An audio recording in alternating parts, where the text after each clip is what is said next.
ఓం నమో భగవతే వాసుదేవాయ.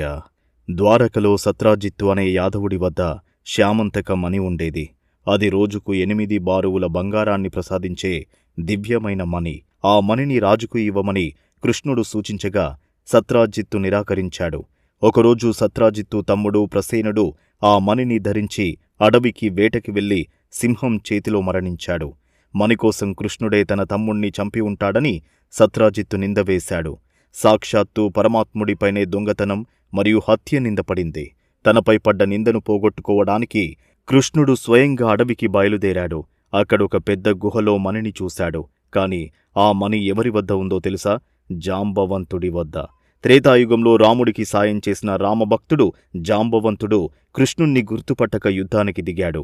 కృష్ణుడు మరియు జాంబవంతుడి మధ్య ఏకదాటిగా 28 రోజుల పాటు భీకరమైన యుద్ధం జరిగింది.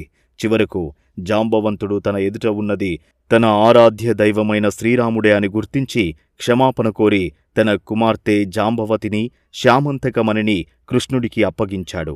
కృష్ణుడు మణితో ద్వారకకు తిరిగి వచ్చి సత్రాజిత్తుకు అప్పగించి తన నిందను పోగొట్టుకున్నాడు.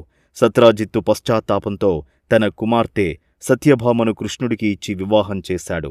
సత్యభామ ద్వారకలో అడుగుపెట్టాక ఏం జరిగింది?